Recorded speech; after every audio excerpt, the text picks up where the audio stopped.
One of the machinery, piece of machinery that I'm operating in on the table in there is a weapons development spectrum analyzer, and what it's used for. It's about a $60,000 machine that was developed by Tektronix, and what it does is it enables the aerospace and military to develop weapons-grade electronic attack systems.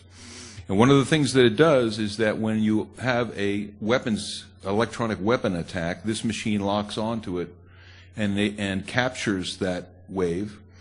The application is that if we're flying a jet or some kind of military mission and we get ground radar hitting the aircraft, this kind of machinery will then assess the radar and then select a countermeasure to fire back to the ground, so that the individual looking on the radar set will see 15 or 20 blips instead of the one aircraft that we're in.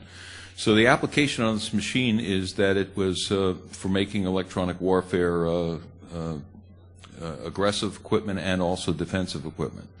Now, what we're looking at here, and the development that's taken place, and I've seen this before, is that yesterday some government entity was taking a satellite and sending down brain interfering signals. In other words, the whole hotel area, both this area and the other side, was saturated. And what this machine did is it captured that attack wave. I turned the machine on about 8:30 in the morning, and it was there. Now, for the past 5 days, I've been in Sunnyvale doing an assignment over there, and this wave was not present the whole 5 days that I did analysis of the electromagnetic spectrum over there. And so this kind of wave would have the effect to make people nauseated, headaches, you'll feel lethargic, you would feel anxiety, you would not be in a very good mood, you'd be edgy. What's going to happen when I initiate here is you'll get to see exactly how your body would be telling you real time. It's time to go somewhere else. It's a frequency hopping wave, and you see how it's jumping all over the spectrum. It's going back and forth. These are short videos, but this gives you the dynamics of what happens with this thing. And these waves are pulsed microwaves, so that they're not only just covering one area, they're sweeping back and forth, and they are causing interference to the brain, because the brain is basically also a computer that uses synapse firings for all your thoughts and body control. I'm going to run this one more time, and I'm going to show you a different view of it, because I changed the settings on the machine in terms of trying to make further analysis. This one is the most real-time analysis, and that's why the wave looks like it's going even faster. The next one I'll show you.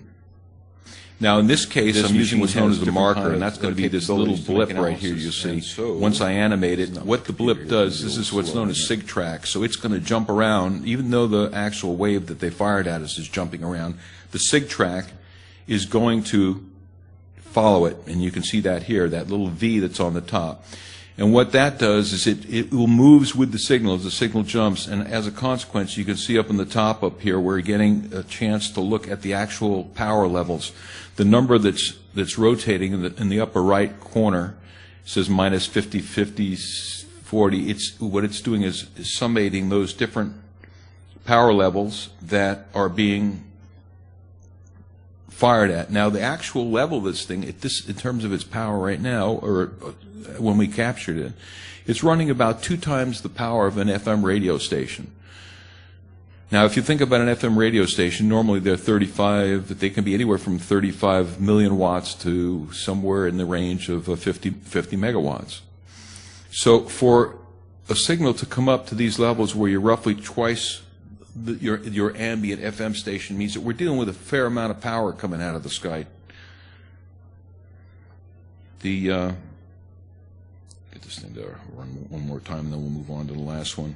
The numbers in the top left is the actual frequency that it's hopping to. It's 1.771, 776. So this is what was being radiated down on all of us from above yesterday all day long. And now that I've told you about it, you can maybe think back also on maybe some things you were feeling yesterday that just weren't quite right. And because we are archiving this attack, And, you know, it's interesting. You don't often get a chance to capture these attacks. Usually they're not so brazen that they're going to want you to see exactly what kind of technology they're using on you. So I've only had maybe 10 attacks or so that I've been able to document like this. One of the other ones was the mind-controlled meeting up in Davis, which was a few years ago with Mary Ann Stratton. I was running machinery up there also, and then we got the same similar kind of attack, and everybody was feeling bad.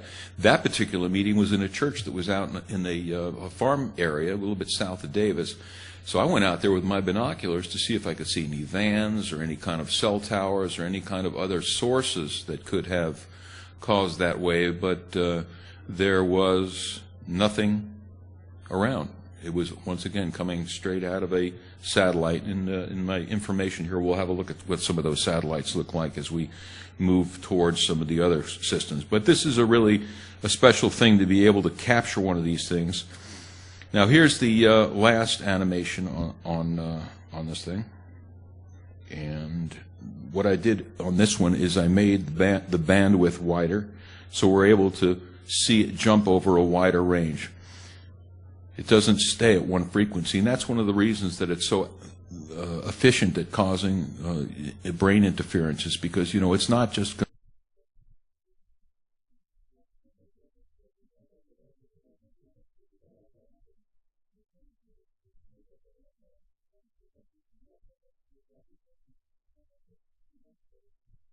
to resonate one particular speed and one particular frequency. It's moving and jumping.